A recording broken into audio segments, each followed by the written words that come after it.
प्यारे बच्चों,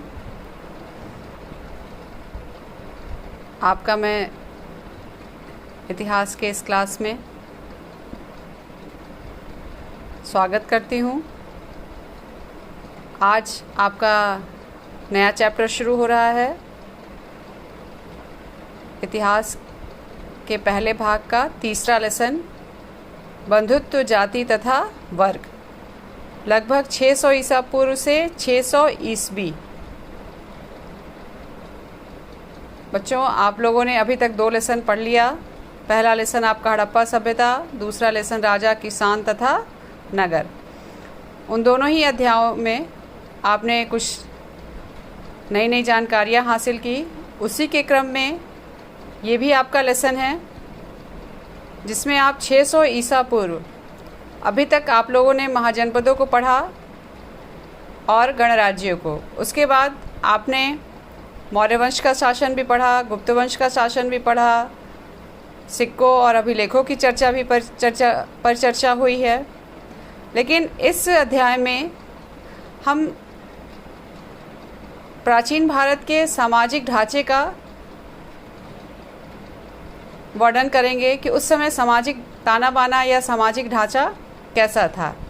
और इसकी शुरुआत हम करते समय ये बताना चाहेंगे कि हड़प्पा सभ्यता के समापन के बाद भारतवर्ष में एक क्रांतिकारी परिवर्तन आया था। तरह तरह के कृषि साधनों का विकास हुआ था।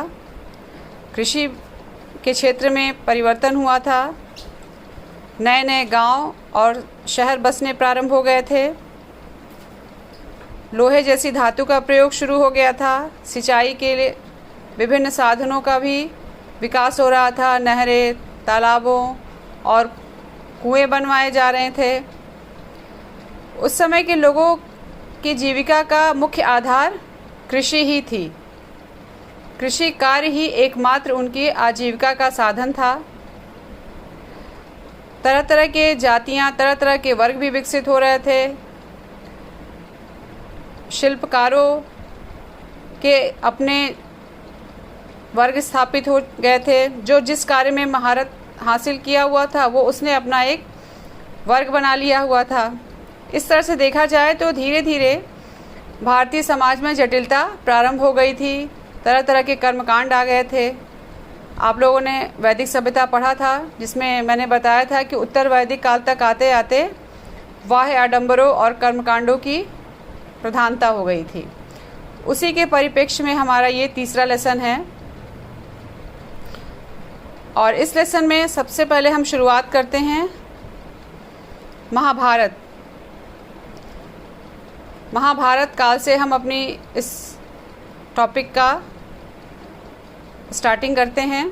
बच्चों, महाभारत के बारे में आप सभी जानते होंगे और इस समय जो परिस्थितियां चल रही है, महाभारत सीरियल रोज आ रहा है टीवी पर और मैं उम्मीद करती हूँ कि अधिकांशतः लोग देखते भी होंगे। महाभारत सबसे बड़ा महाकाव्य है, आप सभी जानते हैं। भारतीय उपमहाद्वीप में महाभारत एक विशाल महाकाव्य है। यह विश्व का सबसे बड़ा साहित्यिक ग्रंथ है।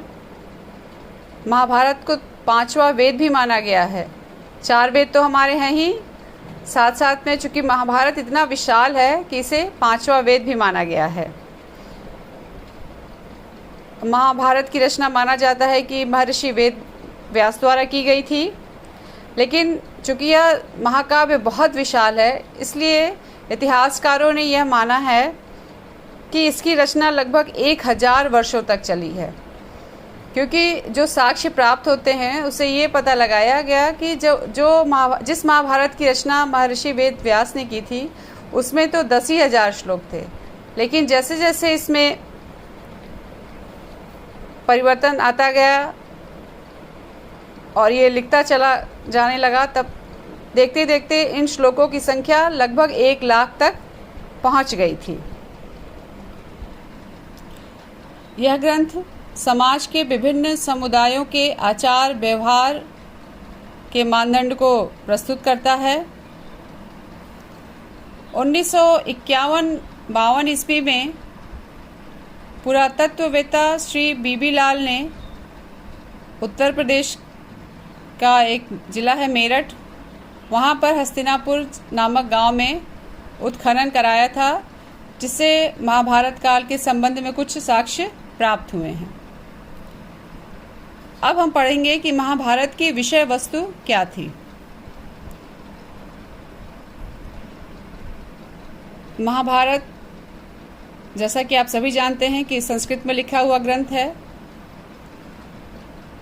लेकिन जो संस्कृत महाभारत में प्रयुक्त हुई है वो वेदों की अपेक्षा बहुत सरल है, क्योंकि वेदों की जो भाषा या वेदों में जो श्लोक हैं वो बहुत कठिन है, क्लिष्ट हैं, लेकिन महाभारत में जो संस्कृत में श्लोक दिए गए हैं वो वेदों के अपेक्षाकृत सरल हैं।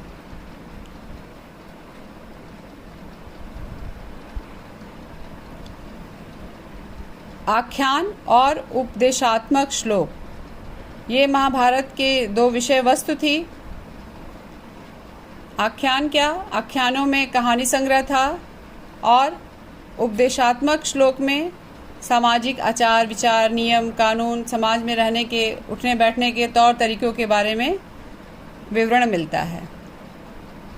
अब हम पढ़ेंगे कि महाभारत का लेखन काल, कि महाभारत लिखा कब गया। ये माना जाता है कि इस महाकाव्य के लेखन का प्रयास लगभग 200 ईसा पूर्व से 200 ईस्वी के बीच किया गया, क्योंकि 200 ईसा पूर्व से 200 ईस्वी के बीच लौकिक देवता के रूप में विष्णु की उपासना की जाने लगी थी, और महाभारत में श्री कृष्ण अवतार को विष्णु से ही या विष्णु के ही समानांतर माना गया था। इस तरीके से महाभारत के लेखन काल का समय 200 ईसा पूर्व से 200 ईस्वी माना गया है, लेकिन ये लगभग 1000 वर्षों तक लिखा गया है, इसलिए कोई स्पष्ट बात नहीं कही जा सकती है। अब आइए, अब हम चर्चा करते हैं कि महाभारत की घटना, महाभारत में हुआ क्या था। वैसे तो मैं जानती हूँ कि आप सभी को पता है कि महाभारत का युद्ध धर्म युद्ध माना जाता है, इसे बुराई पर अच्छाई की जीत का प्रतीक भी माना जाता है। यह भारत का सबसे बड़ा युद्ध था। यह कौरवों और पांडवों के बीच में लड़ा गया, एक तरीके से ये परिवार का भी युद्ध था। और लेकिन इस युद्ध में उस समय के जितने भी राज्य थे या जितने भी जनपद थे सभी शामिल हुए थे। इस युद्ध में जीत पांडवों की हुई थी और कौरवों की हार हुई थी। ये महाभारत की घटना है, आप सभी जानते हैं इस बारे में। जो महत्वपूर्ण टॉपिक है वो है महाभारत का समालोचनात्मक संस्करण। महाभारत की समालोचना भी हुई थी और इसका सबसे पहले प्रयास किया था 1919 में संस्कृत के प्रसिद्ध विद्वान वीएस सुकांतकर, इन्होंने किया था। और इनके नेतृत्व में एक विद्वानों की, इतिहासकारों की एक टीम गठित की गई थी, और इस टीम ने संस्कृत में लिखी गई जितनी भी पांडुलिपियाँ महाभारत काल की या उसके बाद की मिली हैं, जिनमें एक जैसे श्लोक प्राप्त हुए हैं, उनका एक विवरण तैयार किया या उनका एक संकलन तैयार किया, और उन सभी का प्रकाशन लगभग 1300 पन्नों और विभिन्न खंडों में किया गया। यह कार्य जो है 47 वर्षों तक लगातार चलता रहा, और 47 वर्षों के बाद महाभारत का समालोचनात्मक संस्करण तैयार हुआ था। बच्चों, इसमें एक शब्द आया है कि पांडुलिपि। ये पांडुलिपि क्या होती है ये जान लीजिए आप लोग। पांडुलिपि संभवतः हस्तलेख होते थे, जैसे हाथों से लिखा गया और उसका एक ब्यौरा तैयार कर दिया गया, तो संभवतः वो हाथ से लिखे हुए प्रपत्र माने जाते थे, जो उस समय, क्योंकि उस समय प्रिंटिंग प्रेस तो था नहीं, और आप लोगों ने देखा होगा कि उस समय के राजा के पास जब कोई दूत समाचार लेके आता था तो या तो वो ताम्रपत्रों पर या पत्तों पर या कपड़े पर लिखा होता था। ये सभी के सभी पांडुलिपि माने जाते हैं।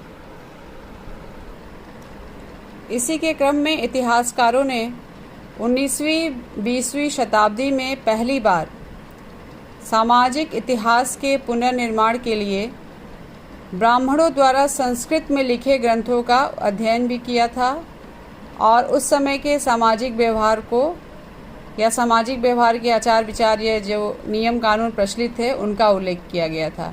ये सारी ध्यान रखने वाली बात है कि ये सारी बातें महाभारत के समालोचनात्मक संस्करण में उत्कीर्ण हैं। बच्चों, आप यहाँ पर महाभारत का टॉपिक ख़त्म होता है।